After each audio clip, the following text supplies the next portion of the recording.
Good afternoon and namaste. Welcome to the second session of the Coffee House debate on US election 2024. This Coffee House debate is an informal debate on the US election, which is an open discussion on different aspects of the election. Participants are free to address the issues in a manner they want, and they can also question other participants, challenge their views, and pose a counter question. The 2024 US election, which is set for 5th November, features a high stakes rematch between Democrat nominee Vice President Kamala Harris and Republican nominee former President Donald Trump. This election comes amid significant political tensions, both domestically and internationally. Key issues include the economy, healthcare, immigration, the climate change, as well as Russia, Ukraine, and Israel-Palestine issues. It is in this context we are organizing a couple of sessions on the US elections. This is the second session. We had the first session on 16th October, and the third session is tomorrow on 19th of October.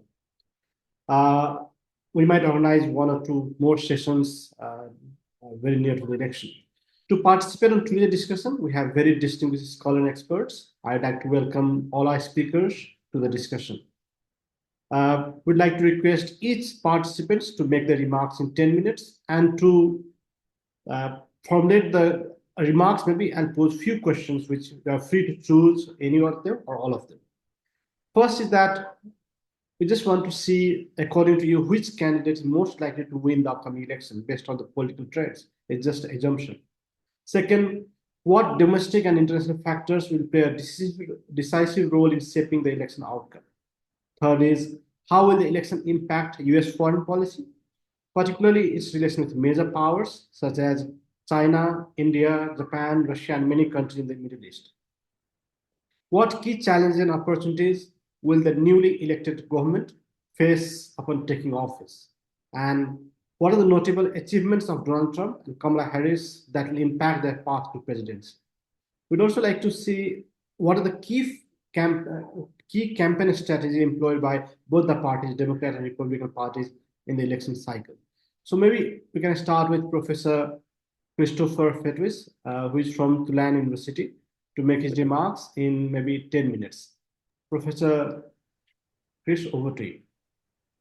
Well, thank you very much for having me, for inviting me, and thank you for welcoming me to this group this morning. I hope I can make it worth your while. I'd like to start off, though, with a note of my opinion of pessimism, because it seems to me that Donald Trump is very likely to win this election. He has outperformed his polls every single time he has been on the ballot. He has gone 3 or 4 points better than he had been polling.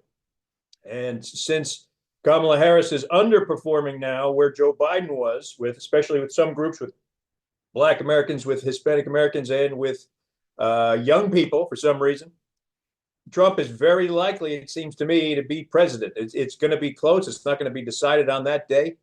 But the only chance, it seems to me, that Vice President Harris has is that perhaps she is also underperforming her polls because of the one wild card that no one knows how to factor in, and that is the abortion issue. Trump underperforms his polls because, as most political scientists think, more people show up at the polls to vote for Trump than normally vote. It's not the case, probably, that people don't answer pollsters or they lie to pollsters. It's probably the case that more people show up at the polls to vote for Trump than normally vote, period. He inspires people to go vote for some reason. And as a result, the polls that capture likely voters don't see that group coming. Now, that might be a little bit different this year because maybe those people voted last time and they're going to factor in as likely voters. However, it's possible that Vice President Harris will get a similar dynamic because in the few elections we've had since Roe v. Wade was overturned, more people showed up than we expected, than the polls expected to vote in the other direction.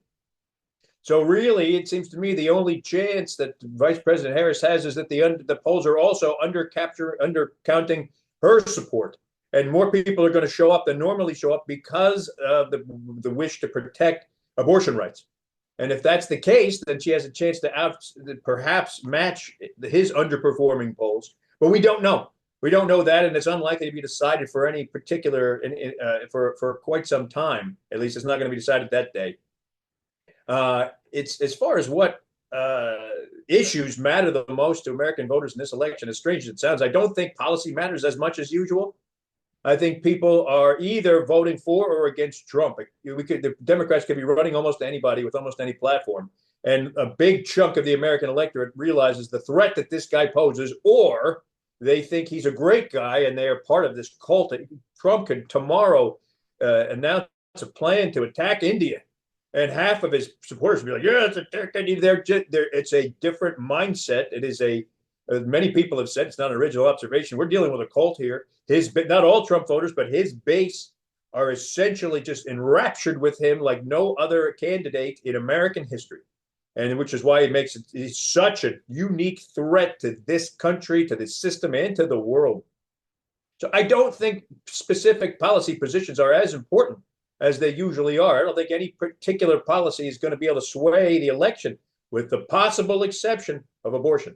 Because Trump voters are made up of two kinds of people. The Trump support is made up of single issue abortion, pro-life voters who have been with him from the beginning. People who would never deviate from the pro-life candidate, and there's a lot of them in this country, and stupid people, and there's a lot of them in this country.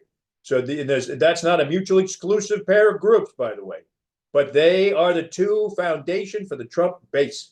And how much the pro-life people are inspired to show up compared to the pro-choice people will make a big difference on election day. But the other potential issues that might matter seems to me fairly minimal.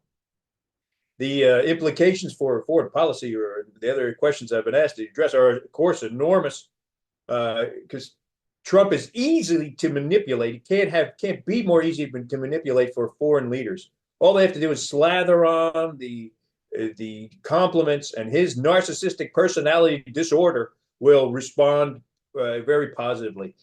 Putin knows this. Kim Jong-un knows this. Modi knows this. Everybody, when they meet with him in person, just have to lay on how smart you are. We knew you'd win. We're so happy to see you, President Trump. You're the greatest. You're the best. And then they're going to get concessions. They're going to get things like COVID test kits sent to them. And they're going to get favorable foreign policy decisions. Trump likes the strong man. Trump likes strong men around the world, always men.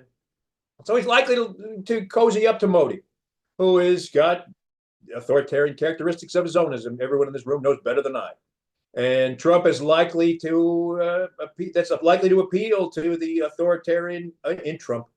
So if he wins, it's likely to be a more favorable foreign policy towards the world's strongmen. And unfortunately, I'd like to start off differently to this great discussion we're going to have, but I think it's very likely he's going to win. And I've been trying to prepare my wife for that, by the way, and try to explain that, look, the world's not going to end. Slowly, let's get in our minds that this may go poorly on November 5th. Because if history is any guide, Trump's going to overperform his polls and win in places that he shouldn't, and depress everyone in this country and around the world about the overall wisdom and basic goodness of the United States.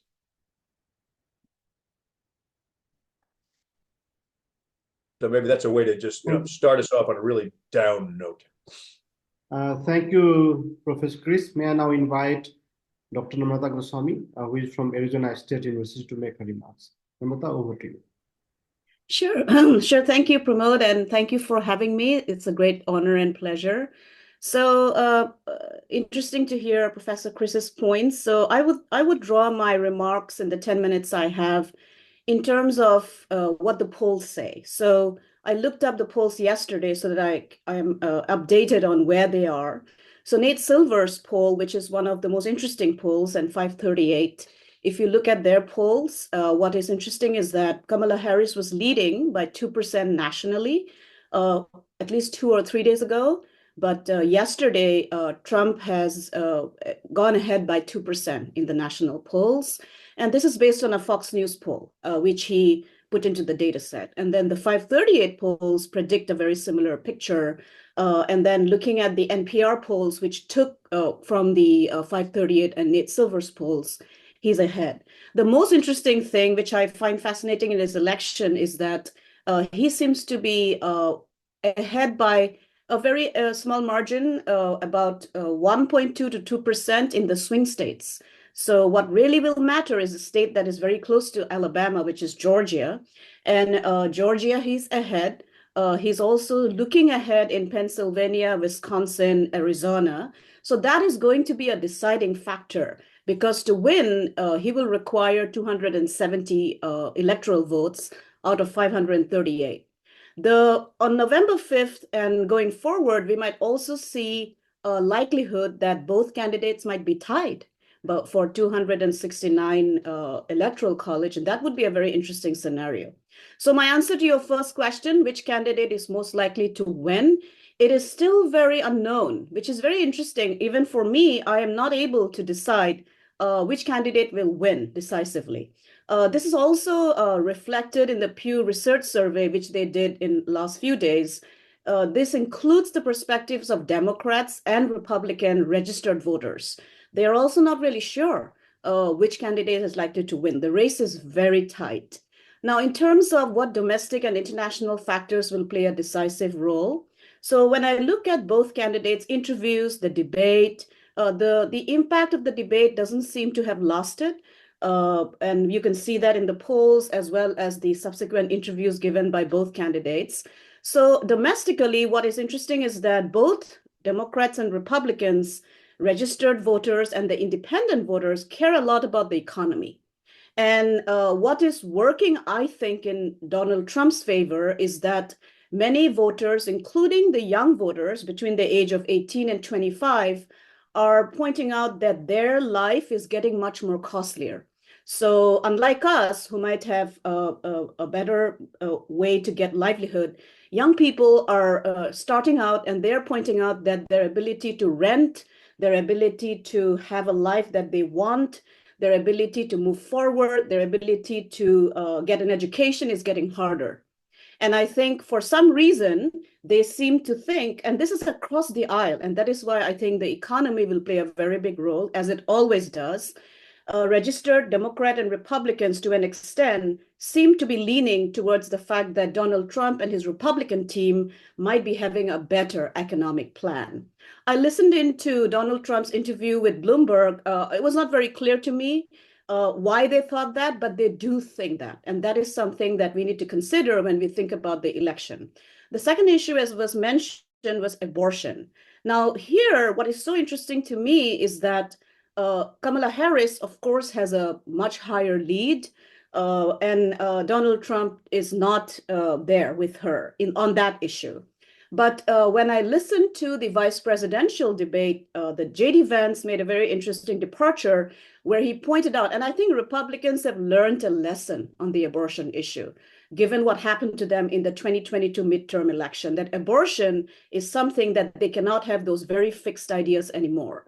So he made a concession during the vice presidential debate where he said that Republicans need to rethink their abortion policy and how they are dealing with this. The constituents are telling them that they are not happy with this very, aggressive fixed positions on abortion that Republicans tend to have. And so that is interesting. Let's see how that plays out in terms of the abortion issue.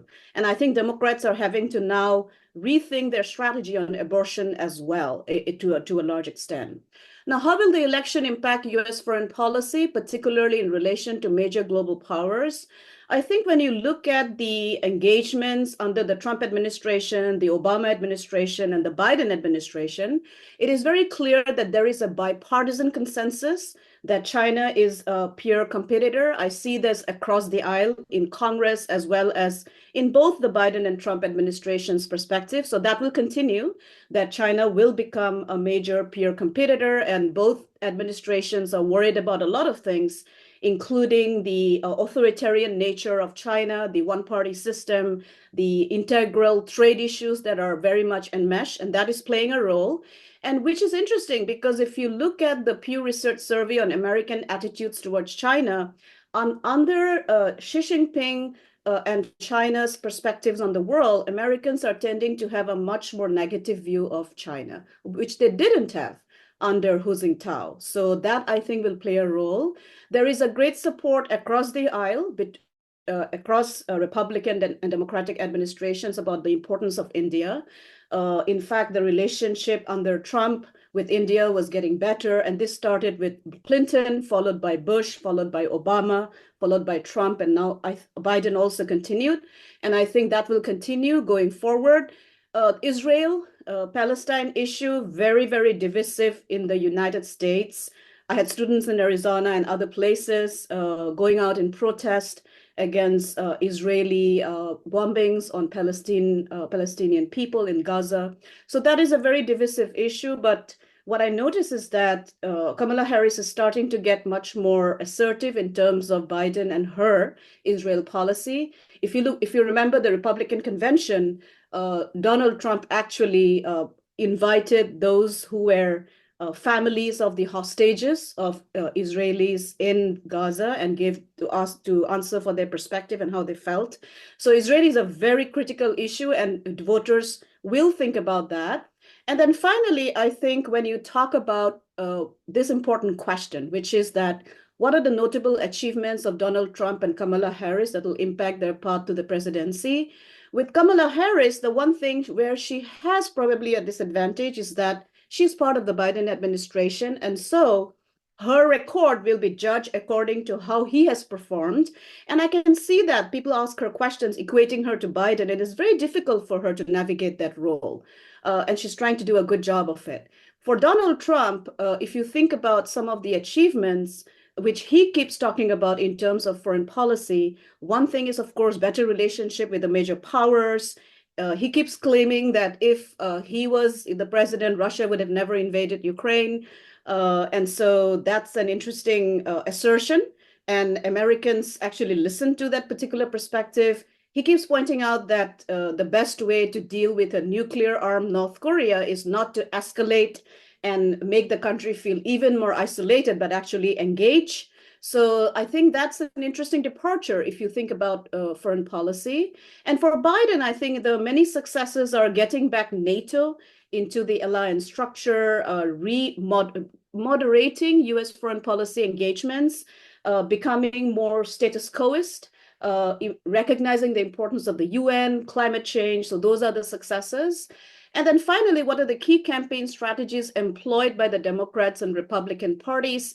I think they both realize that economy is what's going to be the issue, and that is why voters are going to actually vote. People really care about basic needs, which is also the case in India. Sometimes people, when I think about the attraction of the BJP and Modi, one of the reasons they succeeded was because people in rural areas thought that their basic needs would be met, right? And so here, the other thing, and I'll end there, is that gender and race, while is a very critical part, because don't forget, Kamala Harris is a historic candidate. She's the first woman candidate as president, doesn't seem to be playing a big role as I thought it would.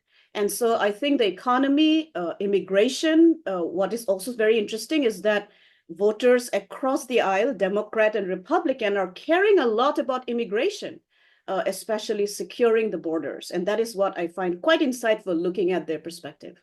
So I'm going to end there. I don't think I know as yet who's going to win. It's still a toss-up, but it seems like Donald Trump is moving ahead, very close, but moving ahead.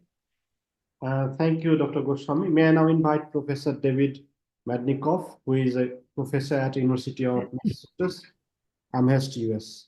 Professor David, over to you. Yeah, thank you. Yeah, thanks, Pramod, and thanks everybody. It's always heartening to see, so many people outside of the US very knowledgeable and interested in our country. And, I think one of the underlying issues for us in the election in the US is lack of people's knowledge of other countries. So I wish I could say a lot of my colleagues, in the United States or friends were as knowledgeable about Nepal or South Asia more generally. So the things that I'm most knowledgeable about, I'm a lawyer and a political scientist, but I work on the Middle East. So I'll probably say more about, I say a little bit about law pieces of this and a little more about Palestine, Israel, and the Middle East, especially since I think I largely agree with what everybody said so far. So again, on the who will win issue, um, yeah, I mean, none of us really knows. It's interesting that, Chris comes from, Chris is in Louisiana, which is, a very red, a very Republican leaning state, and I'm in Massachusetts, which is, one of the two bluest of the blue, one of the two most Democratic leaning states. And I think, from our different from our different places, we see similar things, and I think we have similar concerns. And I would not be so bold as to be confident of a Trump victory, but I think we're all fearing that, for those of us that are concerned about what Trump's effect in the world and the United States will be, I think we all fear that it's very possible, and that makes me want to emphasize, what I think many of you know, and we've alluded to, but I want to make sure that it's clear that the peculiarity of the United States, and it is a very peculiar system, is that it doesn't matter entirely who wins the popular vote. I think Harris probably will win the popular vote, but because we retain this system, which is actually meant to kind of take away a little bit of power completely from direct democracy, where um, states essentially um, send all or most of their voters for the actual official outcome, all or nothing based on who carries the popular vote in that state. I mean, what happens is that the ultimate election is kind of skewed. That's what the Electoral College does. So the Electoral College favors Republicans because it really favors rural states where if the Republican wins, it has kind of disproportionate power over places like California, New York, or Illinois, where the big cities are, that tend to vote Democratic. And so that rural-urban split generally in the United States, that's accentuated by our electoral college system, really, it's unique, it's unusual, and it's why things are so close and why a Republican tends to get a big advantage. So that's always important to keep in mind. And because of that, I would say, in terms of the question of what will matter for the election, I mean, that's the fact of the Electoral College, and the implication that the states, again, since in most states, whoever wins, even if it's 50.5% to 49.5%, gets all the electoral votes in that state. It means that the states that are very close are where all the electoral fighting goes on. And so this small handful of states, and the people in those states that haven't decided, determine the election. So it's a very strange system, and one that a lot of people contemporarily critique. And, so what will really matter, and it's just kind of become a joke, is the undecided voter. And, it's just, I think that if you like to read political humor, the Washington Post has this columnist, Alexander Petri, who writes really funny satirical columns, and she just had one about the undecided voter. And, I mean, if you look at Trump and Harris and what Trump's done and what Harris has done, and Republican versus Democrat, it's very hard to understand how anybody could be undecided on this. But that handful of undecided voters will determine the outcome of the election, where almost everybody else, for reasons that I think the prior speakers have talked about, have have already made up their minds long ago. In terms of the economy, the thing that I want to mention that hasn't been brought up is, economic performance has actually been rather good under the Biden administration, and most of the reports suggest that the American economy is in good shape. The Economist magazine, the British magazine, has a long report on the US economy and how well it's doing. But what's challenging about the economy, and again, this has been mentioned by prior speakers, is the sense that some people have that it isn't working for them. And that is because of a longer term phenomenon in the US, which is that, economic inequality has been growing consistently for quite a long period of time. And, that's been true for Democrats and Republicans. It tends to be more marked under Republican administrations who really are not sort of committed to actually to helping lower middle class, lower class Americans. But it's such a it's such a marked phenomenon that the economy overall can be doing well, and major chunks, young people, 19 to 25-year-olders, as was mentioned, or sort of middle-aged,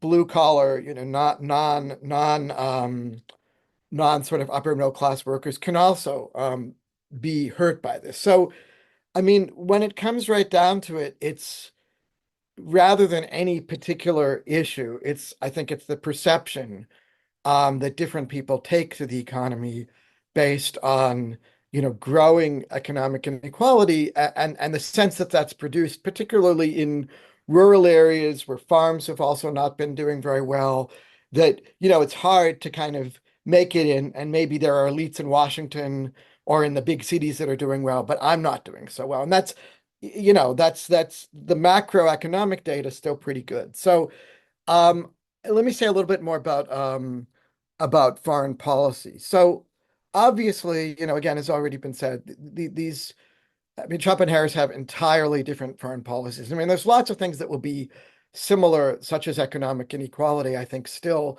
no matter who wins. But in foreign policy, it's quite different. Trump will defer to more dictatorial leaders in the world. Trump will likely end the US connection to Ukraine.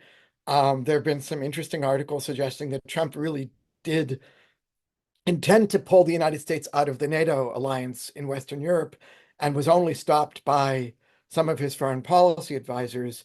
We know that if Trump wins, his second term will be marked by many more yes men, people who will just do whatever he says. So, I mean, I think that we will see, if we're already in a moment where the United States is kind of no longer could claim to be the predominant superpower, and that might have been accelerated by the chaos of the Trump administration, as well as just global trends. I think that's going to be that will be accelerated vastly under a Trump administration. I mean, he'll pull out of a lot of foreign engagements. He will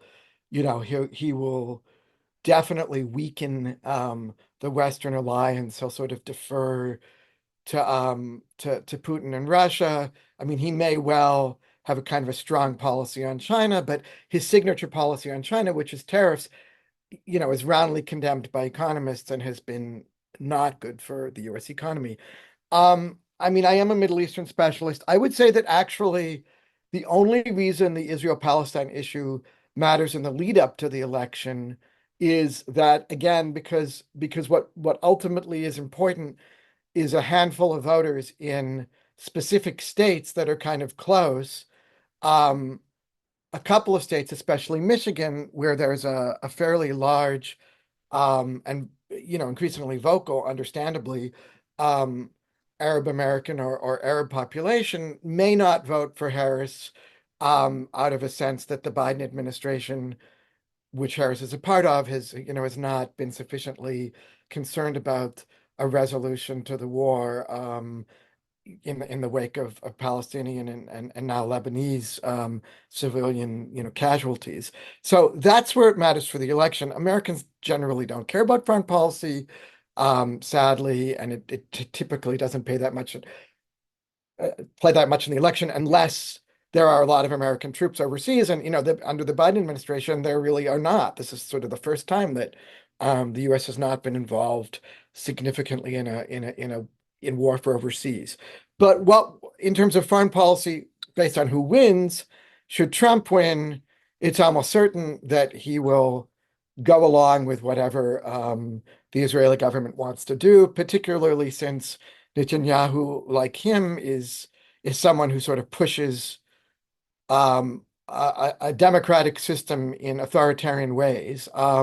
So, Israel will really have a free hand in the Middle East. One of the reasons that Netanyahu has really pushed against a ceasefire, even when it was possible, is exactly that he expects Trump to win. Should Harris win on the Middle East, I do think that there will be, slight moves in the direction of trying to hold Israel more accountable for its military actions in the region. I mean, this sort of sense that there has been some self-defense involved in the conflict on Israel's part because of the way October 7th unfolded, that has then allowed some in the American administration to say, okay, well, they just have to do whatever they need to do. I think that that's being increasingly questioned. I think Harris is already speaking about wanting there to be pressure on a ceasefire now that Yahya Sinwar has been killed. So foreign policy would be entirely different. I mean, Harris would be, a multipolar, cautious leader, and I think seek to kind of continue to restore the U.S. role in the region. Campaign strategies or achievements. I mean, Trump's really managed to subordinate the entire Republican Party under his rule. So one of our two, major political parties is essentially no longer a party where any kind of open dissent is allowed. If he wins, that will continue. If he loses, it'll be interesting to see what happens with that party. I mentioned that I'm a lawyer. I think we have seen Trump really both voice and act on voicing his complete lack of commitment to the rule of law in the United States. I mean, he has undermined legal accountability, and he will continue to do so in major ways. And that's an achievement. I mean, it's an achievement in, as we say in air quotes. I mean, he has managed to really cripple the rule of law in the United States, which is what I write about. And I think her achievement has been to really actually manage to become the candidate when Biden stepped down very, very quickly and efficiently. And she's run a very thoughtful, fairly error-free campaign. She's been a really good campaigner. She has managed, despite the fact that I think there are people that think it's hard to elect a woman, it's hard to elect an African American. She's really managed to kind of make those issues, at least on the surface, seem not defining. Campaign strategies. So again, because of this economic inequality, Trump's strategy really tends to be to try to make people believe that immigrants are responsible for all the economic challenges that the United States faces.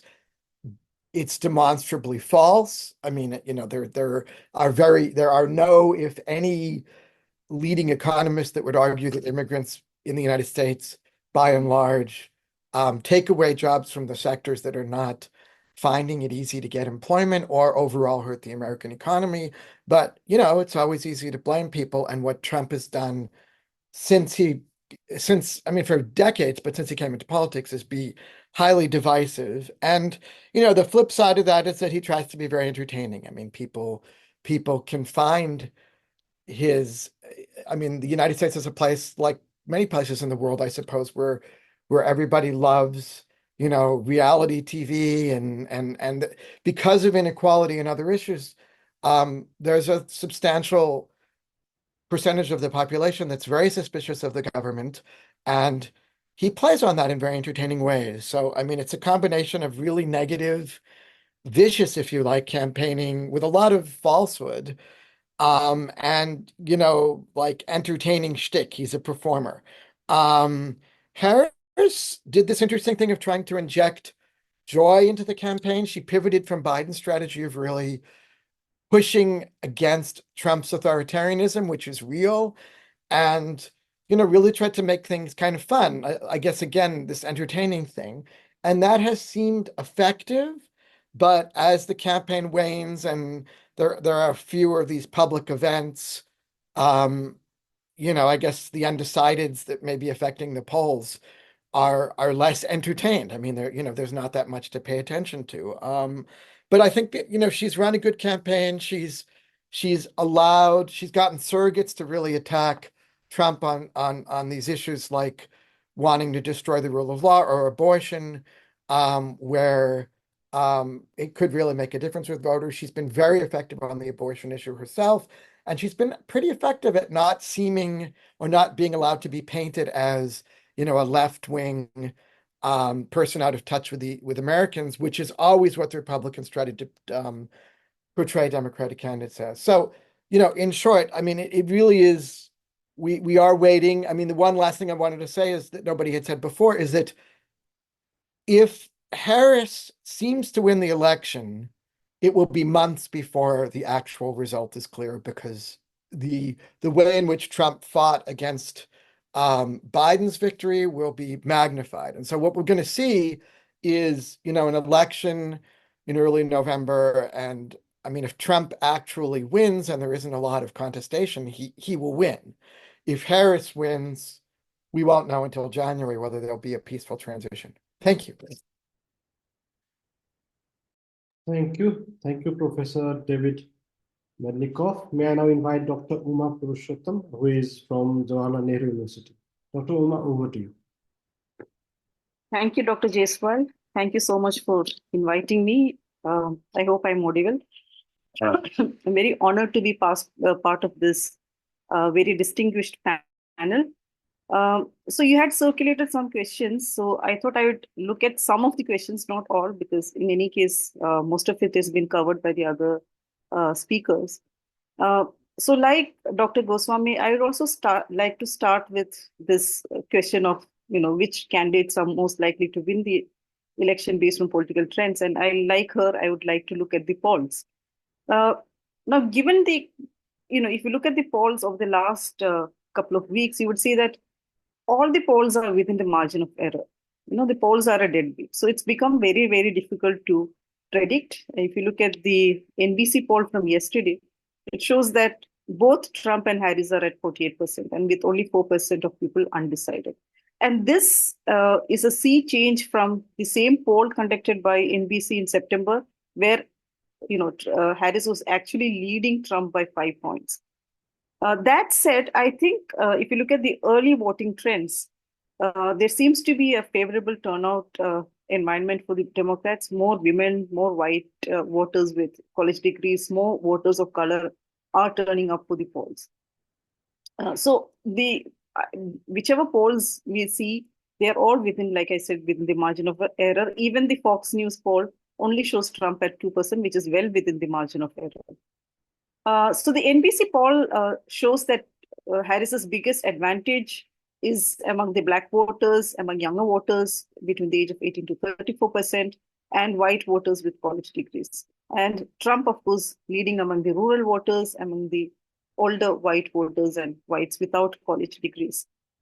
And what really stands out is the massive gender gap between Harris and Trump, with the women supporting Harris by a 14% lead, 14-point margin over Trump, and the men backing Trump by 16 points over Harris. So the independent voters seem to be essentially split in the polls, with Harris getting 44% and 40% actually choosing Trump. But like Professor Mednicoff had said, I think the momentum seems to be with Harris, and it seems likely that she will win the popular vote. We still cannot say whether she will win the presidency, but it seems likely that she might win the popular vote. And like the other speakers have said, both Trump and Harris are appealing to very different constituencies. So in a sense, they are evenly balanced. And even though I said the momentum is with Vice President Harris, it's not going to be very easy for Harris, because there are concerns that, among the voters, that the Vice President really does not represent much of a change from Joe Biden. She's finding it difficult to separate herself from his administration. And there are polls which show that the voters seem to think of Trump's presidency in a more positive light than Biden's. In fact, yesterday's polls show that 33% of the country think that the country is on the wrong track. So people seem to think that under Trump, prices were lower, which is true, which prices were lower in his presidency. And that seems to be convincing a lot of the working class and the older people in the suburbs. Again, it seems that only 7 out of 50 states are competitive this year. And of course, in this, it would seem that Pennsylvania might probably determine which way the election swings. But other than Pennsylvania, you have Michigan, Wisconsin, and Arizona, Georgia, Nevada, and North Carolina all will play key roles in what happens. And if you look at the demographics, traditionally, the Black voters have generally voted for the Democrats. But it seems that the Democrats are a little concerned about this demographic, because you remember Obama having to intervene. He goes up to the young Black males, and that shows that the Democrats are worried about this particular poll, even though most polls would show that there is more support for Harris than for Trump. But what Trump has been doing is that he's been trying to quote the Black voters by saying that, you will lose jobs if there are more migrants coming across the border, and he says he'll crack down on immigration. And Harris, in her place, she's targeting the disaffected Republicans. You have this whole Republicans for Harris and all of that.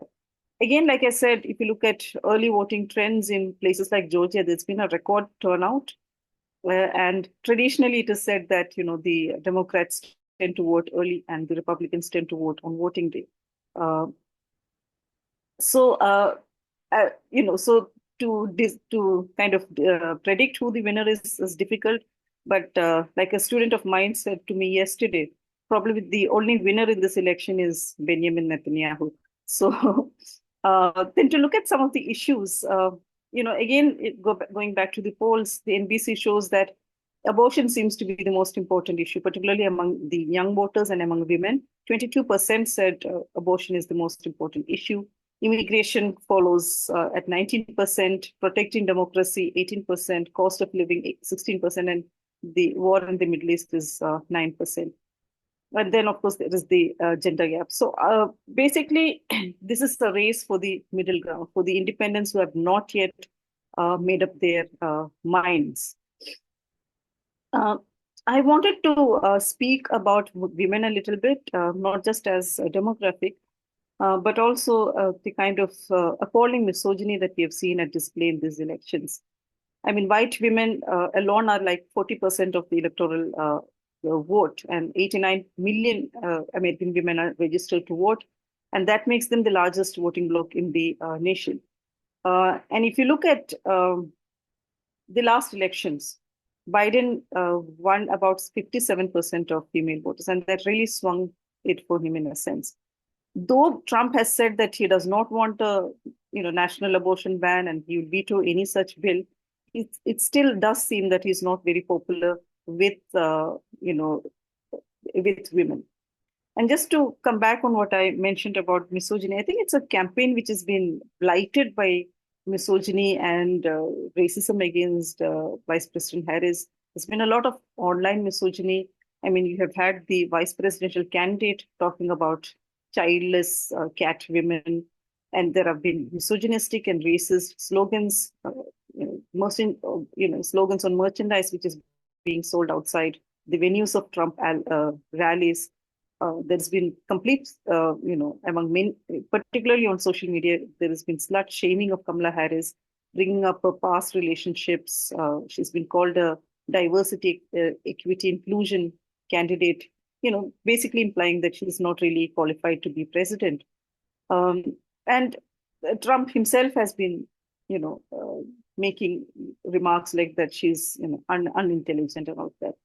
And in a recent poll, which was conducted by the University of Massachusetts, the least sexist respondents have said, 92% of them have said they'll vote for Harris, but the most sexist of them have said only 4% of the most sexist would actually vote for her. So I think this sexism and misogyny will cost her votes, and this is my concern.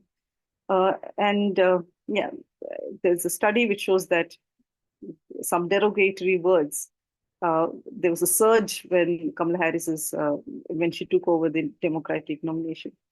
I mean, this brings back memories of how Clinton herself, Hillary Clinton, also went through all these misogynistic attacks. But what kind of message is it sending to youngsters who are watching these elections, particularly girls, that, if you are a public figure, you have to deal with all of this sexism? I know I deviated a little from what you wanted me to talk about, but I just wanted to speak about this. And then to come to foreign policy, I mean, all of the other speakers have spoken about this. So, yes, on NATO, all of that is there. I just wanted to speak about give you an Indian perspective on this. As you know, I think all of us know that India-US relations are not at their best. There have been a lot of bad optics around the relations in recent times, whether it's what's happened vis-a-vis Canada, whether it is what has happened vis-a-vis Bangladesh. But it would seem that Harris will continue Biden's policy vis-a-vis India. But we are concerned about Trump because he had referred to India as a huge charger of tariffs. So we might find some renewed challenges in exporting products like pharmaceuticals and agricultural goods and textiles, etc. But I think in the geopolitical arena, I think both Trump and Harris will have a focus on the Indo-Pacific region, where India has a strong role as a counterbalance to China. So again, Trump has a very strong position against the Chinese, and that would benefit India's strategic goals. And on immigration, Trump is going to be tough on both legal and illegal immigration. And you will see that in recent times, a lot of illegal immigrants from India have also been caught in the United States. So that is going to be a problem. Harris is probably going to make it easier for high-skilled immigrants to move to the United States. Harris is probably going to step up support for Ukraine, and because she cannot be seen to be soft. As a woman leader, she'll probably be attacked if she's seen to be soft. The Republicans will exploit that misogynistically. But I think if the Trump could reach kind of a deal with the Russians, it will ease the pressure on India, vis-a-vis India's relations with Russia. So again, if the Democrats win, we are expecting more pushback on issues like human rights and democracy and all of that. But actually, there is a certain amount of complacency in India about who's going to win, because we feel there is a bipartisan consensus in the United States on India. So we will not be affected really by who comes to power. The only excitement is that if Harris wins, India will say that, this is our daughter and she has Indian roots and all of that. Key challenges and opportunities. I think the opportunities would be to deal with inflation.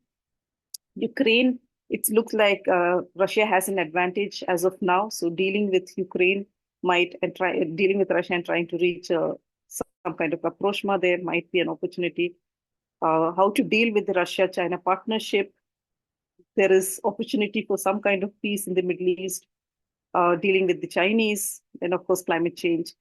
Those are the challenges. If you look at opportunities, you have an opportunity to reform immigration, invest in dealing with climate change, dealing with the Russians, ending the war in Ukraine, and like I said, Middle East peace. Yeah, I think I will end there. So the key strategies, I'll just look at the key strategies. Again, the key strategies is the focus on the swing states. Within Pennsylvania itself, the focus is on the urban suburbs. The Democrats are trying to get the young whites, white people with college education to come out to vote. The Republicans are trying to energize the old white, less educated to vote.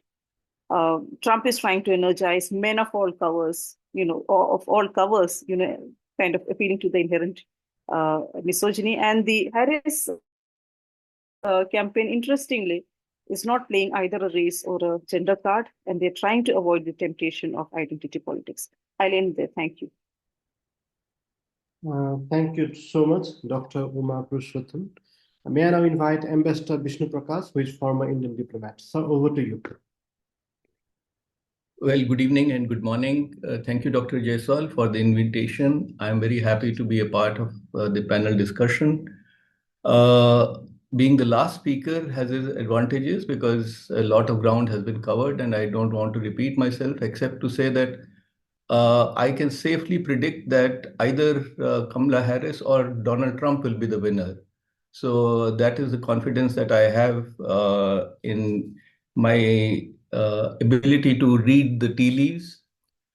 It is indeed a very tight race, and usually US presidential elections have been tight, but this is really nail biting. And as somebody said, it's a 50-50 country. It may boil down to the winner may be determined by just a few thousand votes in key states. That is how close the contest is. It is amazing that this country of 330 million people with 240 million voters, uh, the race is decided by the seven swing states, which my co-panelists have alluded to. And if you analyze it, effectively 80% of the election outcome is already known. In I was reading about it and trying to work out the mathematics. The seven swing states have about 17% of population or 18% of population and 17% of the electoral college votes. And they would determine the outcome. President Biden effectively won the race by 22,000 votes in the key states in 2020. So that is how the arithmetic works. There are many firsts in this election. They have been alluded to. It's the first time ever that a sitting president pulled out of the race. We have the first woman contestant of a mixed race. For her, it's the shortest campaign period that any contestant has had of just about 106 days, and Trump will become is the oldest contestant to in the race that in the U.S. history. He'll be 82 if he wins the race. He'll be 82 when he demits office. And again, as far as I know, it's the first time that so many ranking Republicans have broken ranks and supported a Democratic or extended support to a Democratic candidate, including Vice President Dick Cheney. This is quite remarkable in this polarized polity that the US has, where political differences are not just political differences, but evolve into an acrimony, even enmity. I it was striking that I was quite struck by the fact that when on the 27th of June there was a debate between Donald Trump and Biden. They didn't even look at each other as they entered, leave alone shaking hands. I mean, that is the kind of acrimony that exists between the contestant and the followers of the two parties. Interestingly, women voters outnumber men, and women voters tend to favor the Democrats. And it seems that this time a larger percentage of white women would be maybe voting for Kamala Harris. As far as Mr. Trump is concerned, I agree with Chris that this election would be more a vote for Trump or vote against Trump.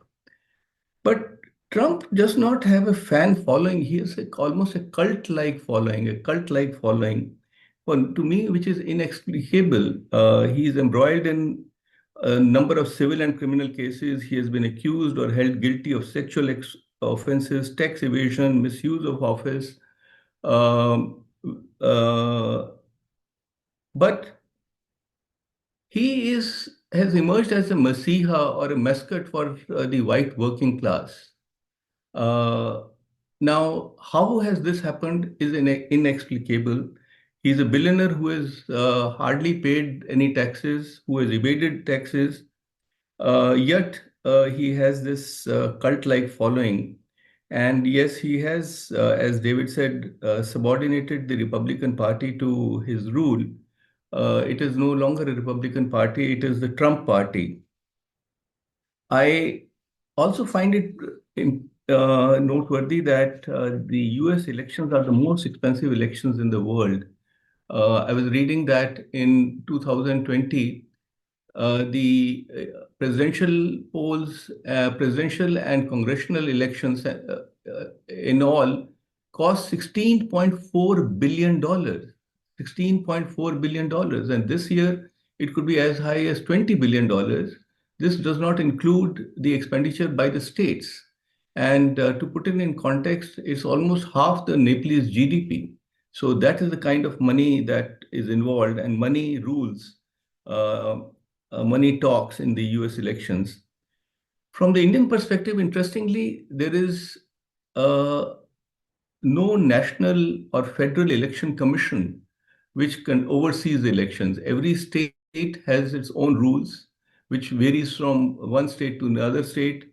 How the votes are counted, whether early voting is allowed, how votes are, how postal votes have to be sent, how are they rejected, etc., etc.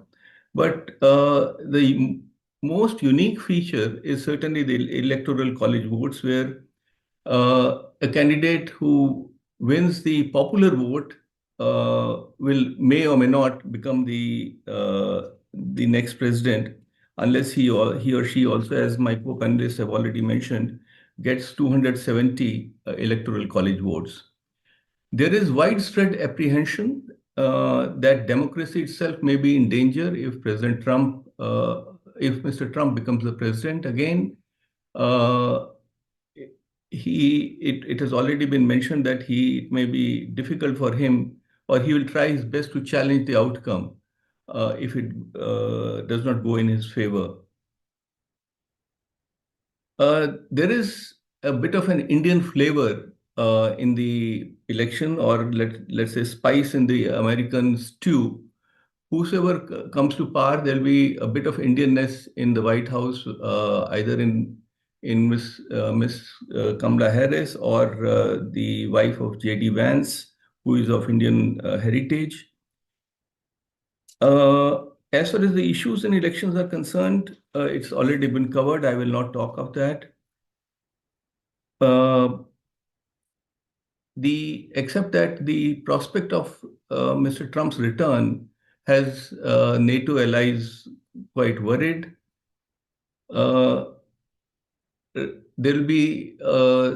There's likely to be a change in, as it was mentioned, in American outlook towards the Ukraine war if Mr. Trump becomes the next president.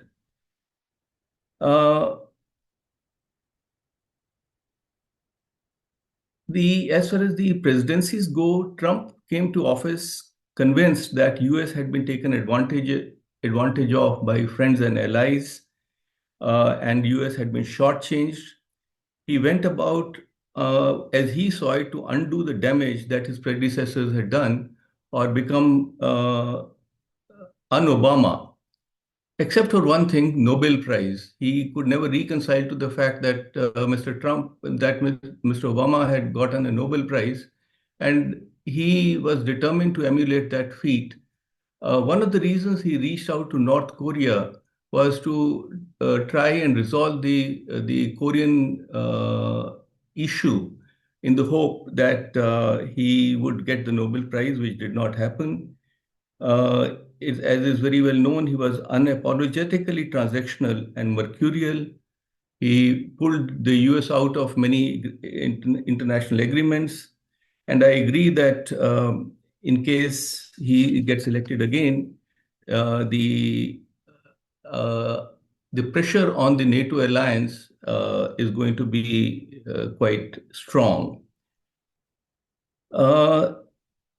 The accomplishments of Kamala Harris, that is difficult to talk of, because America has a peculiar system wherein the VP, the vice president, has a limited role, generally keeps a low profile, and steps in where the boss wants him or her to step in.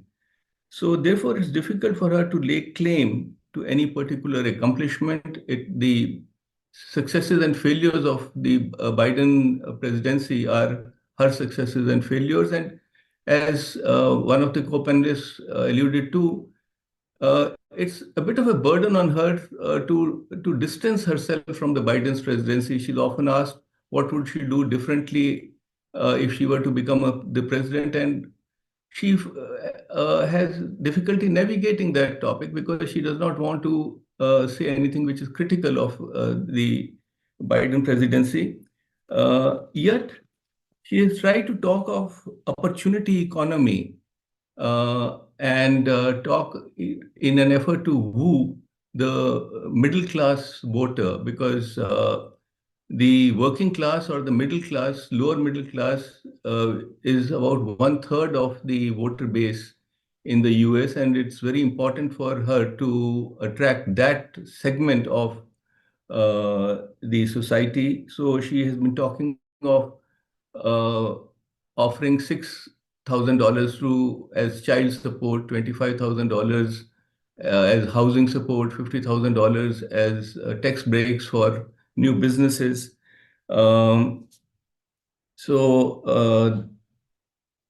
that is her approach. Now it remains to be seen whether that will be effective. The campaign strategy of President Trump has been rather to engage in fear mongering and name calling. He has dubbed Kamala Harris as an extreme liberal, a communist. He has been saying that US will become a third world country if the Democrats come back to power. Alleged that US has lost prestige in the world. He has gone after illegal immigrants, in fact, immigrants in general, but also especially illegal immigrants. Whereas Kamala Harris has tried to talk about America's strengths. Her campaign has been very positive, but it is going to be a very tight contest, and it's like reading a thriller. Every page brings about surprises, change, excitement. Let us see how it pans out. Thank you. Thank you, Mr. Prakash. Here we come to this end of the remarks. Now we have lots of questions. What I'm going to do is try to club 4 or 5 questions, and each one of you can respond on that. There are lots of questions on the transition of power, like how easy will it be, especially looking at the past track record of Trump, how easy will it be on the issue of transition of power? Again, on criminal records of Trump, there are many questions that what impact will ongoing legal changes against Donald Trump have on the Republican Party's strategy and voter turnout? That is one. Second, in what way does the 2024 election set itself apart from past elections? And the role of social media and misinformation, how it continues to shape public opinion, how are these factors influencing voter perception and overall electoral process? That is second. Third is that there's a question that the 2024 US election is poised to be historic, whether Donald Trump or Kamala Harris emerge as victorious.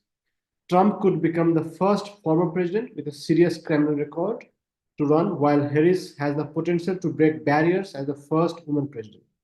Considering her track record as a vice president, do you think Harris could bring significant changes to US policies on the economy, healthcare, immigration, or foreign affairs? Would her previous experience in these areas suggest a potential shift in directions, or she were to take office? So how do you look at, how is Harris going to perform is the third question. And fourth is Kamala Harris' identity as a woman of color has a significant element in 2022 election.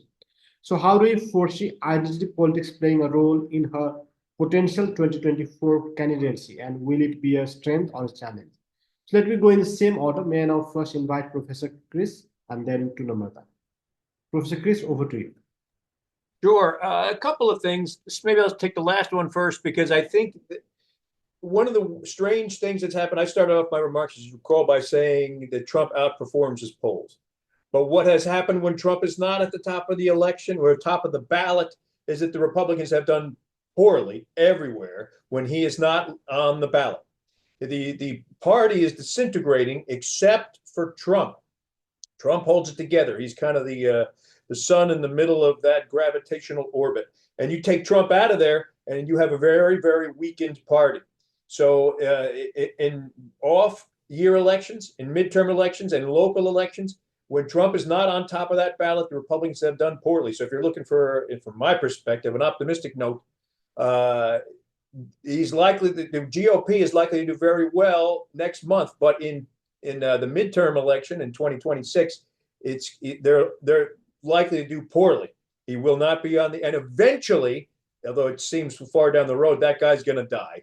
Eventually, his well-done steaks and taco bowls are going to catch up to him, and he's going to not be on the ballot anymore. And the Republican Party's got a big problem at that point because the people who don't usually vote, who are not showing up in these polls, are going to stay home. And there's no way J.D. Vance or any other clowns who want to take over the cult are going to be able to be the same kind of motivating figure that Trump is.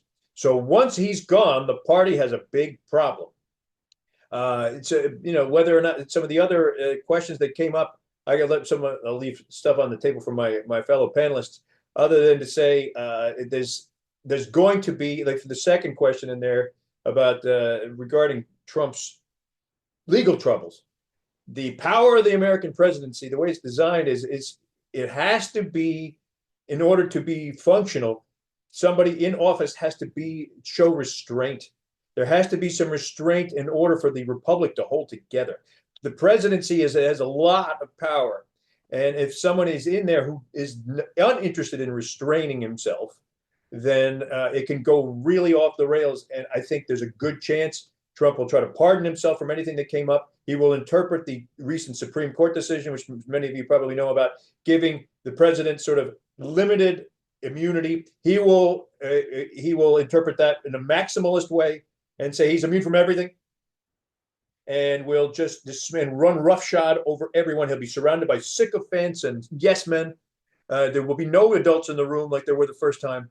And he will expand the power of the presidency in ways that are absolutely against what the founding fathers of this country thought. So if he gets in, it's going to be 4 years, and I think there's a real good chance he will. There's going to be 4 years or 8, because I don't think he's going to step down if he's still living in 2028. That's one of the things he'll try to run roughshod over. That as long as he is alive, he's going to be running roughshod over this Constitution. In order for this system to work, the people running it have to show restraint. They can't expand their power. Same with people in the Congress. The Congress has not shown restraint in a lot of ways in the last few years, especially encouraged by Trump. So I do not think that the legal problems are going to have any restraint on him at all. In fact, he's going to be there's a possibility the GOP will hold both houses of Congress moving in. So it's going to be 4 years of abject chaos, and I don't know what this republic will look like on the other side. That's the optimism. Huh? Okay. Dr. Namrata, over to you. Yeah, sure. So, Benjamin Franklin, one of the founding fathers, was asked, so what did you get us? A republic, if you can keep it, right? And so I would say that I do have faith in American institutions, including restraints and separation of power. I do know that there is a deadline for legal challenges, which Trump tried to do, and the Supreme Court basically said that there was no case. And so I would say that given that, I think going forward, when you ask the question, I know one of the question was, will there be a peaceful transition of power? Yes. I think whoever wins, it would follow smoothly. There could be legal challenges, and I think that is within the legal framework, and I think that would play out. Al Gore did challenge George Bush's elections, and then of course Trump, and so I think there will be peaceful transition. I at that time I also study identity and ethnic conflicts and the divisions within societies, including India. I come from Northeast India, one of the biggest areas of insurgent conflict. And so I think that the prediction that if somehow there will be civil war, I live in Alabama, I didn't see any of that playing out. So I think that is hyperbole. I do have faith in American institutional restraint and democracy is coming from one of the largest democracies in the world and living in one of the oldest is not easy. It's not the best you can get, but it's the most representative in my perspective. So I'm optimistic about that. I thought the second question was a very important question, which was that how much do you think identity, the fact that Kamala Harris is the first woman of color to be the woman president, and she's of course not highlighting that, like Obama didn't when he was the first Black president, talk more about being American. His book also, his autobiography is a lot about he being possible in this amazing country called America, his whole journey. You should read it. It's a great book where he talks about how it was possible for him to become president because of what America stands for. Very positive interpretation of the country. So I think Kamala Harris is a very similar narrative, and that's why you don't see identity being played out as much. Also because I think it's strategic, because if you play that up, it might backfire because of the kind of demographic you have. And I think the other thing, which I think is pretty insightful when I'm talking to, say, African Americans in the South, in many of my conversations, the insight I got was that the argument they give is that they are not going to vote based on race anymore. They're going to vote on who is going to ensure that people have basic needs on their table. So there is an actually very fascinating shift. And I always try to understand this because what is it that people are wanting? And what is it that, for example, what is the attraction of a candidate like Donald Trump to some of the rural voters? Why? It couldn't be just based on tribalism. There is something more to it. So I think that question is very, very important. So to answer in short, I think American institutions will hold. There will be a peaceful transition of power. There could be legal challenges, as we saw in the last election cycle. And so that could happen. I don't think it'll result in the kind of escalatory rhetoric we are hearing. I think identity will not play as much as a role, but in case Kamala Harris wins, that will, of course, be a representation of the fact that with Obama, there was a huge opening up. And I think that would represent the fact that Americans are willing to vote for a woman candidate. But I think this is what I want to say again. When I even talk to women voters, what they're looking for is not just that. They're looking for representation in terms of how is this particular candidate responding to their issues like abortion, like the economy, like student loans, like how can I get a better education, healthcare. Healthcare is a very important issue. And that's why these questions are being asked by voters. What is your policy? For example, what is your healthcare policy? How do we get better access to healthcare? How do we make sure that the education system in America, which is so much based on including the kind of education you can get based on the amount of loan or money you have, that's the kind of issues that people are thinking through. And I think that will play a big role. And I think I'll end there. Thank you so much. May I invite Professor David? Yeah, thanks. So I very much hope that Dr. Goswami's optimism around the transition is warranted, and I'll be happy to shoot you an email if I'm allowed. If it's not repressed in January, should you prove correct. But I mean, as a counterpoint, I'm quite concerned about the transition. I mean, I think so. A couple of things on this. I mean, I think that if Trump wins, then there will be a peaceful transition, because there will be some the Democrats may mount some legal challenges if there are states that are close, or if it seems like there's electoral official interfering, which is very possible. There may be some challenges. But if Trump wins, yeah, there'll be a peaceful transition. And then the concern is really, as Chris mentioned, that and as I firmly believe, that over the course of Trump's administration, he will undermine in a variety of ways legal, not hard legal, but kind of, the kind of stuff I work on, which is soft legal norms that prevent the executive from really overreaching. I mean, I think that if Trump is president 4 years down the road, the executive will be very, very strong, and it'll be very hard for other branches to challenge it. The Supreme Court already is deferential to the executive in a way that, as a lawyer, I haven't seen in my entire life. So I mean, peaceful transition under Trump, yes. Stable American institutions. I mean, the institutions will look the same, but there will be significant. I mean, it's what we call this kind of soft transition to authoritarianism. The United States will be much more authoritarian if Trump is elected, and it will happen gradually. If Harris is elected, I think that there'll be, I mean, there is really substantial danger for stuff going on behind the scenes that's quite threatening to the democratic system and the potential for violence. January 6th, 2021 was a significant and very shocking event. Now, I want to talk about this kind of in response to Dr. Goswami's question about, like, sort of some of the appeal of Trump. I mean, I think that so I'm running a research group at my university on authoritarian practices, which is it's really interesting. It's bringing a lot of really great folks together to talk about this. One of the things that's appealing about Trump is that it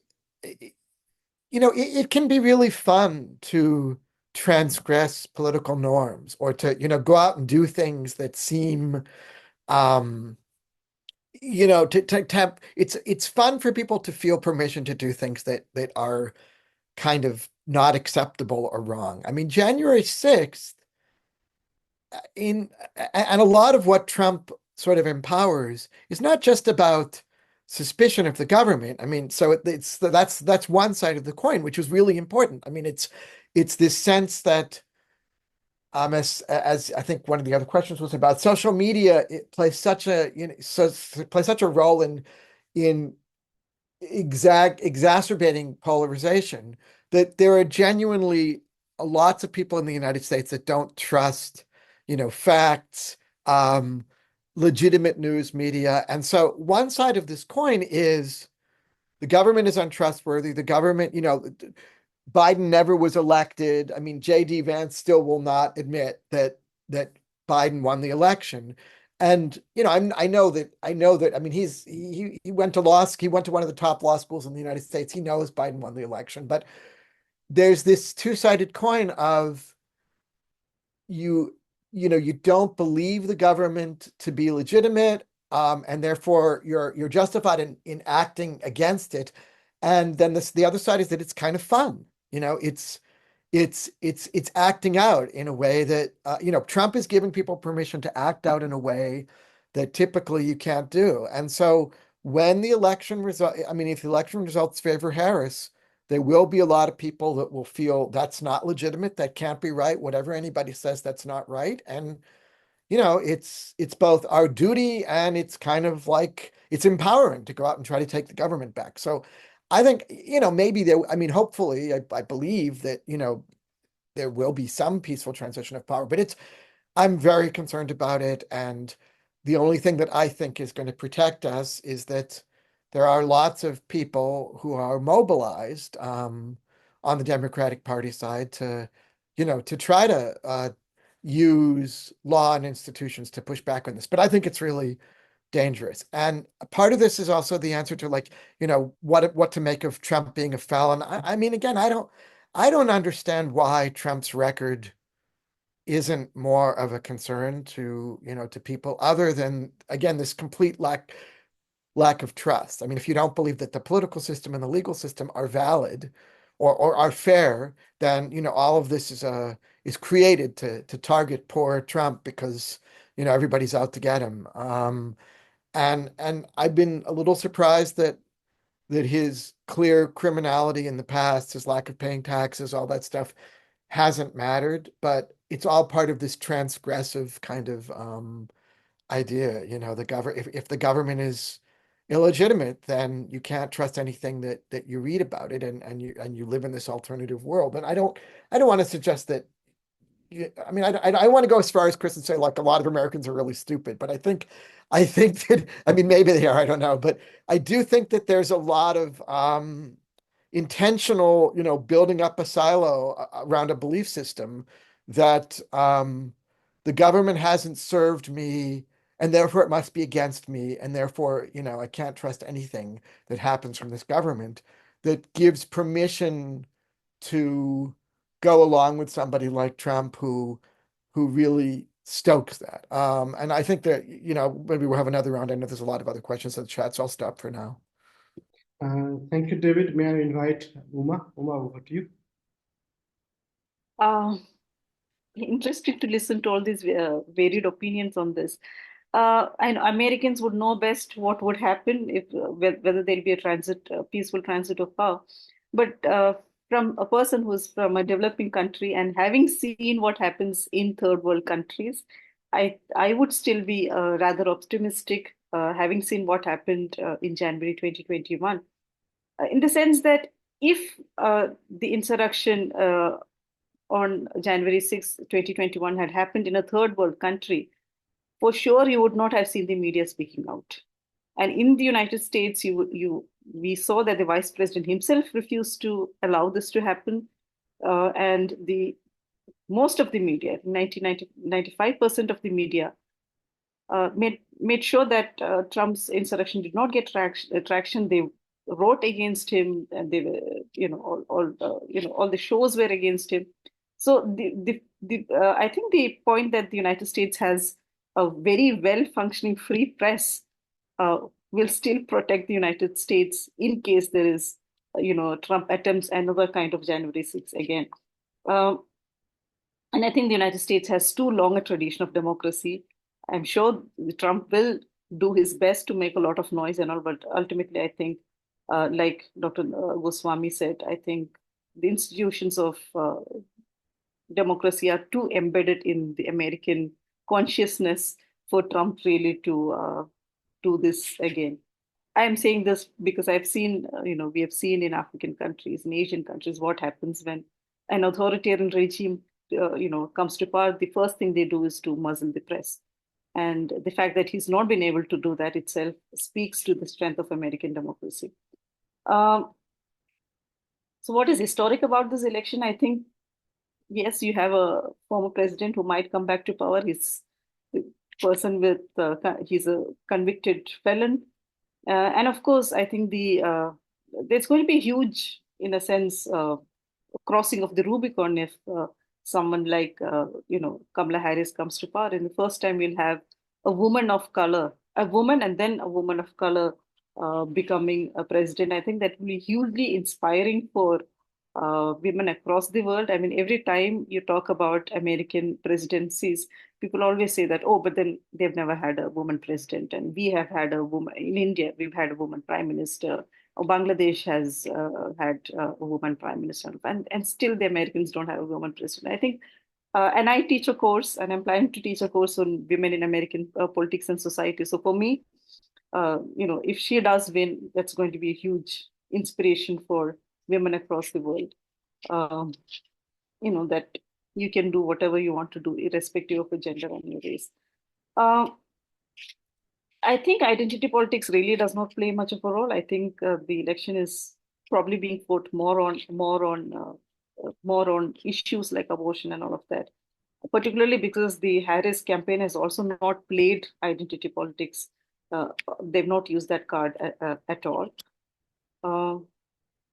Yeah, I think that's it. I think everything else has been answered. Yes, thank you. Thank you so much. Mr. Prakash, over to you. Thank you, Dr. Jaiswal. Just a few brief comments. One, about the criminal charges against Mr. Trump, I find it amazing, rather surprising that with the Republican Party or his followers, nothing that he has done has had any impact.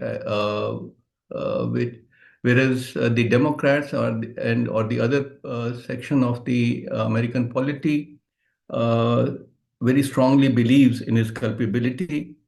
It is said that everyone is equal in the eyes of law, but in the US and for that matter, anywhere in the world, some people are more equal than the others, which is also true. The As I see it, the judicial system in the US has treated Mr. Trump with kid gloves. The trials have been delayed. The verdicts have not been given. They have been quite lenient towards him, given his stature. And if he regains power, everything will go away. This will be a bit of like a nightmare. All the charges against him will disappear, and everything will be fine. The social media is clearly increasingly playing a very important role in the elections in the US, as it is playing in any other country in the world today. Social media is a reality, its power, its impact is a reality. We all remember that when Mr. Obama got in his second term, when he got his second term, he called the elections on Twitter, and that was the first time that social media was used in such an effective manner. The candidates have adjusted their strategies to effectively use social media. A lot of campaign funds are being spent on influencers and to reach out through social media, especially the youth, because the youth are drawing more of their information and news from the social media. As far as Ms. Harris is concerned, Vice President Harris and candidate Harris are seemingly two different people. It has had a transformational effect on Kamala Harris. She speaks, she walks, she talks differently, and it is true that opportunity shapes the personality, and she is emerging as a strong contender, a strong challenger to former President Trump. Thank you. Thank you, Mr. Prakash. We still have like 15, 20 minutes, so let me take another round of questions. We have one, like, to what extent the voting process will be influenced by global powers like China, India, Russia, and others? Like, I mean, how will these countries influence the US election? That is one. Second is, if Congress is controlled by Democrats and Trump is re-elected as president, will Trump be able to do what he wanted? That is second. Third is, what is the role of foreign interference in this election? It's the same like previous one. Other is like, if Trump's influence is decided as a cult following, how does this dynamic shape the broader Republican Party platform and the unity heading into 2024? Is it sustainable for future elections? And how has the media portrayal of Trump office as cult impacted public perceptions? And do you think it galvanizes his support further or isolates moderates? There's another question like, how might a Trump presidency differ from a Harris presidency in addressing the issues of Canadian sanctuary to Indian fugitives and terrorists, and what implication would these differing approaches have on bilateral relations between the US, Canada, and India? So maybe I'll go in the reverse order now. Let me start with Ambassador Prakash, because he was ambassador to Canada, so maybe he would like to address. So, sir, over to you. Thank you. As far as I can see, the foreign countries or the relations with foreign countries does not have any impact or has very little minimal impact on the US presidential elections. The media portrayal of Trump is it depends on how the media is leaning. The left-leaning liberal media has been quite critical of Trump. The right-wing media, like Fox News, has been very laudatory. So that is how the media has been portraying the two candidates, and that is very much in keeping with the divided polity in the country, which looks at things differently, as if you're talking of two different countries, two different societies altogether. So stark is the division. Yeah, that's what I wanted to say. Thank you. Thank you, sir. May I go to Dr. Uma? Uma, over to you. Thank you, Dr. Jaiswal. I was looking at the questions in the chat box, so I'll not go in particular order. So this question about the issue with Canada, whether Trump will look at this issue differently. I don't think Trump will do anything to jettison the Five Eyes Alliance. This is something which has its origins to World War II, and it is basically a group of white men, let's say. So knowing Trump and knowing how racist he is, he's probably going to just follow whatever the alliance says. And knowing how narcissist he is, he's not going to like other nations doing what only the United States and Israel are doing, if at all India has done anything. He will not like any other country doing something like that. I mean, he would only want Israel and the United States to do this. I mean, US has done this so many times. But right now, we don't have any proof that, I mean, in public, whether India has done it at all. So I don't think there's going to be much of a change in that sense. The second question about what he'll do if both houses are controlled by the Democrats, he's certainly going to find it difficult. But of course, he's got the power of the bully pulpit and the power of the veto. But because of the polarization and the acrimony, which we have talked about throughout this meeting, I think he's going to find it difficult to push through a lot of things. The question about him as a cult figure and what this does for the Republican Party, I think cult, like someone said, Trump has personalized the Republican Party. He's trying to shape it in his image. He's individualized the Republican Party. So across the world, when you see that wherever there is a cult figure within body politic, it actually turns out to be destructive for that very party. And you are seeing that actually. You're seeing the Republicans for Harris group coming out. People like Dick Cheney's family supporting Kamala Harris because he's made it too much about himself. So ultimately, I think in the long run, it is going to be, destructive for the Republican Party itself. And again, like Ambassador Prakash said, I don't think, foreign countries really have too much impact on the elections. Yeah, I think those are the questions. Thank you. Thank you so much. May I now invite Professor David? David, over to you. Yeah, thanks. And again, I'm interested and heartened by the differences which seem to lie in the panel based on how long we've been fortunate to be or stuck in, depending on how you want to put it, in the United States among the panelists around sort of the resilience of U.S. democratic institutions. And I think, this is a really open and interesting question that we're just going to have to watch. I mean, I'm always thinking and rethinking this question. And I think that's I say this because I think the question of foreign interference and, what happens with U.S. democratic institutions if Trump wins and are sort of related. I mean, there are a lot of foreign efforts to interfere.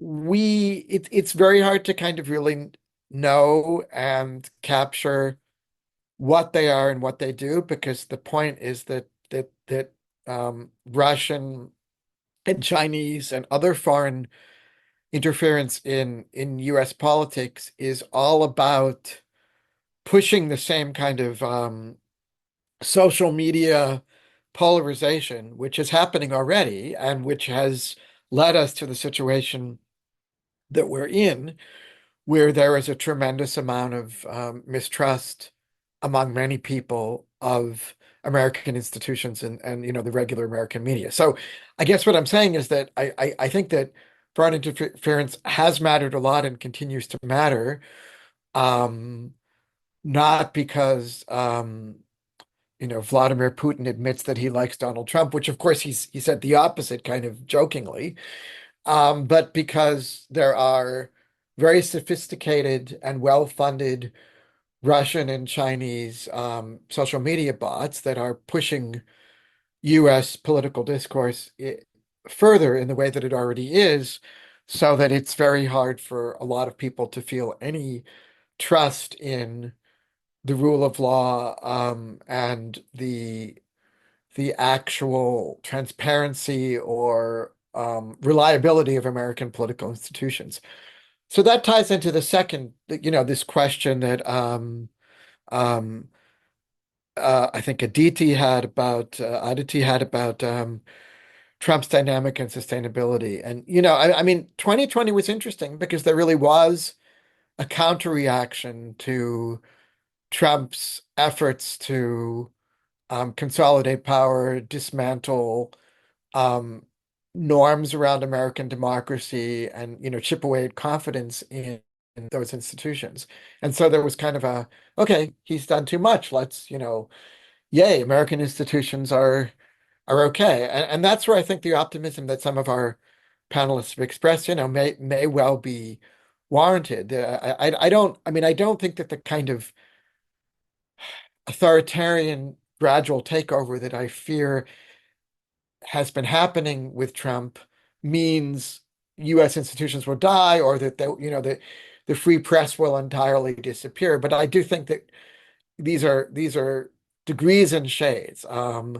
And I believe that whoever is in Congress, whoever controls Congress, Trump will subordinate the executive to his will in a way that really reduces a lot of federal administrative autonomy that's been very important to check the presidency. And I do think that the Supreme Court, the challenge of the Supreme Court being much more, apparently much more guided than partisanship than I learned that it could be when I was a law student years ago. I think that that's going to continue. So what will be interesting is what kinds of counter reactions there are to what Trump tries to do if he wins. But and whether there may well be another figure waiting in the wings who's like Trump and even more effective at this than Trump. And I mean, once American political discourse is primed in this way to mistrust institutions, to believe that the answers can come from a strongman leader, those things are not going to go away. They're going to be there. And so it's really a question of how subsequent leaders manipulate them, whether there's a substantial enough counter reaction, especially since I think Trump's economic and foreign policies will really hurt the United States. And these are really hard things. So yeah, it's kind of a long-term process of watching what Trump, if he wins, succeeds in doing in subordinating institutions further, but more importantly, working with foreign powers implicitly that are out to see people lose confidence in American democracy, so that it's much less robust. Thanks. Thank you, David. Dr. Namrata, over to you. Yeah, sure. Well, thank you. So I think the first question by Karna, which says, to what extent the voting process will be influenced by global powers? Not much, because as you see with the polls and also with conversations, articles, the issues are very, very domestic and specific to the United States, including specific to states. And so I think global powers what they think should be the issue, because they, of course, will be interested in a relationship with the US that benefits them. I don't think is influencing the process. Foreign policy is an issue, but not to the extent that we might think it should be, because of the fact that the United States still remains a primary actor in the international system and plays a very vital role in how the future of humanity basically is crafted post-Second World War. The second question is if Congress is controlled by Democrats. Now, that's a question that I would say I would need much more data to see how Congress would behave, because there has been interesting consensus and agreements in Congress over certain issues. For example, Ukraine, Israel. We cannot forget the fact that House Democrats saved the Republican Speaker, Mike Johnson, when Taylor Greene wanted to oust him. So it'll really depend on how the negotiation is done, what those representatives of constituencies think their constituents want, because after all, that gets reflected in jobs and so many other implications of certain policies not being forwarded. Although Obamacare, for example, if I remember, was saved by a Republican representative of the people, former late Senator, John McCain, if I remember that. So it will really depend on the issues at hand. Also, we cannot really say that just because you have a Democratic majority that there will be absolute deadlock. We cannot say that. And so we'll have to see what the issues are. Now, in terms of foreign interference in election, I haven't seen much data. I always like to see the data and also to see if the data is objectively being presented to us. So I haven't got that. And so I would refrain from answering that question because I'm not informed to the extent possible on giving an educated answer. Now, in terms of the cult-like quality of Trump, this is a question for me, because I do study the influence of leaders across movements, be it in, I do study President Xi Jinping, Hu Jintao, the personality differences, including the fact that they behaved very differently, despite the fact that they both were critical leadership, perpetuating members of the Communist Party of China, including the leaders of the Soviet Union, now with the US, leaders in India. So when you think about Trump's influence, cult could be one, but we need to go deeper and understand what is it that Americans are seeing that Trump represents them in some extent across the aisle, right? So I think we need much more research on that and to be able to look at it much more objectively without having to say that this is a cult, because I think that obscures a lot of the issues in my perspective, right? And so, and I think that is some research we need to do, no matter what the election results will be. And so research is not yet very clear on that particular aspect. And then the other thing is, there is a statement that it seems like non-Americans are more optimistic. Distance might create that particular optimism, but I do live here, and so I still remain optimistic. So I end by saying that the issues that will determine this election will be the economy, will be how people think their lives will be bettered. Like in any democracy in the world, people care about that, including in some of the conflict-affected areas in Northeast India. Besides identity and ethnicity, people also cared about whether they had access to the basic means of livelihood. So that will really matter even in the developed nation like the United States. Second will be healthcare. Third will be abortion, immigration. And so those issues will be fought through.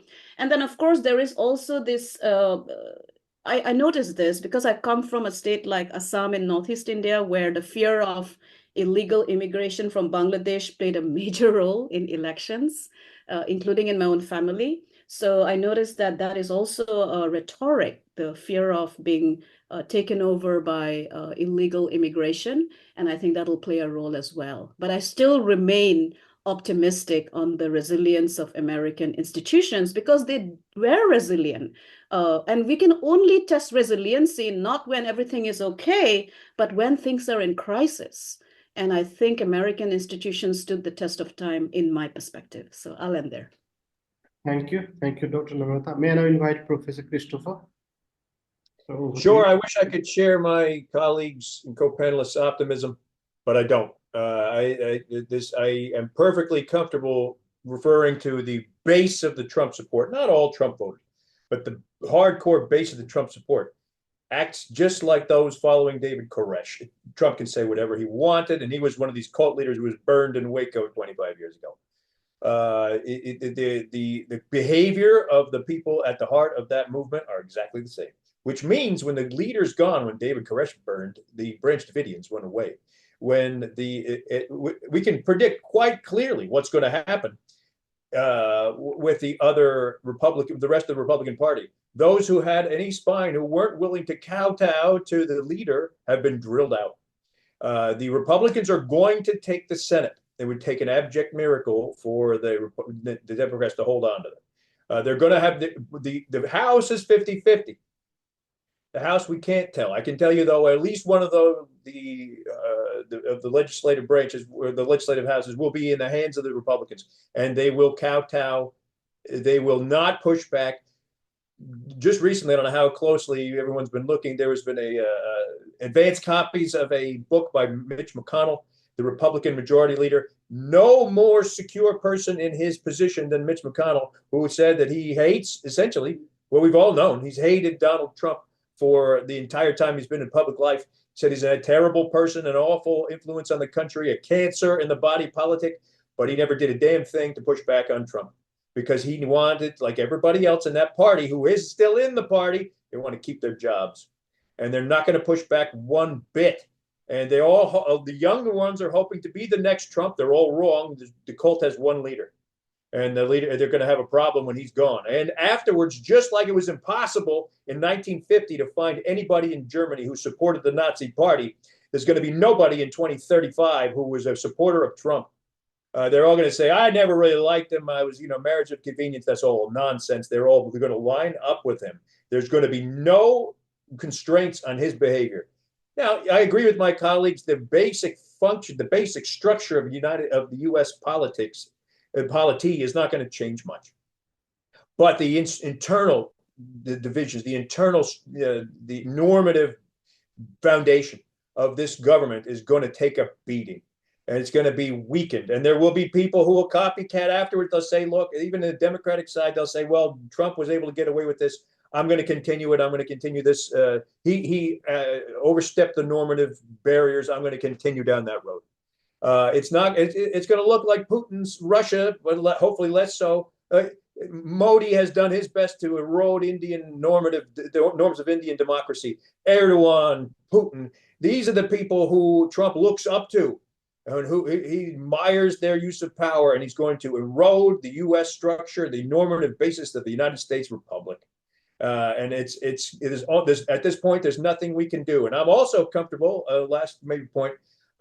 It's hard for us in this room, who generally have smart friends.